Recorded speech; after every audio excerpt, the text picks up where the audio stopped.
pattern of the way it's made. It's made on a mandrel. Yeah. And it was made by General Blacksmiths. Yes. And they hammered it round a mandrel and twisted it at the same time, which give you a pattern in the metal, and they hot welded it and hammer welded it together. Yeah.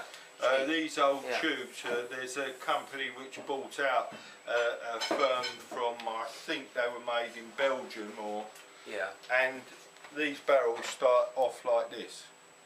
So you can see how coarse and rusty that is. Yeah. And then they end up like that. Oh, goodness. We now rough file them down to all the measurements of the old barrel. Cut them short. Yeah, shorter, file them up, and then start smoothing them and shaping them to this shape which we copy. Because they're not, and also the inside could be any shape until you actually get to really, work they're basically made bigger so that you can adapt them to the different boards.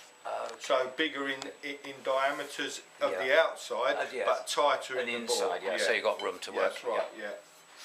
And today they're very rare because of how old they are, and they're not made anymore. Aren't they? When they have been produced lately, but you're talking before you even start working them about £3,000 or £4,000 of materials. So we found these old ones, and we're making them into a original Damascus barrel. So the fella has a gun which looks exactly like his old pair.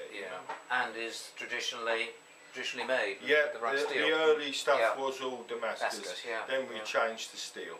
Right. Steel is probably that much better because steel today, the processes of making it is a bit more guaranteed, and you've got more and the ingredients of making it. And what happens with barrels today as well, the new ones, we buy all our tubes, as I said before, from a company called Microfinish, and he tests everything before he gets it. They're x-rayed for any faults. They do that, and then they're tested at the proof house with a provisional proof. So. And then when we get them, it's a bit of a guarantee before you start. So. Then you're not working on something that's going to fail. I mean, often this Damascus, you can get right to the end, it's got a flaw in it. So. You wouldn't want to. So that's basically how we go through with these old Damascus ones. So that's great. So there's a lot of historic work you're we do on. any renovation or bring them back to how they was. We have to try and get to the weight and balance, because a lot of guns actually sit on what they call a cross pin, which is this pin which goes through, or hinge pin. And the point of balance is normally there. It's slightly forward, but we haven't finished the barrels yet. But the balance should be on that part. So when you hold it, you're not tipping.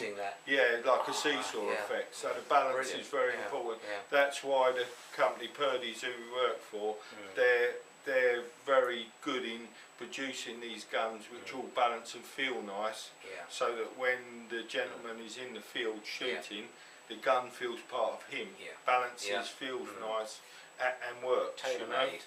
Tailor-made to himself. A lot of people say, the cost is quite expensive, but the hours that are put into it is well deserved,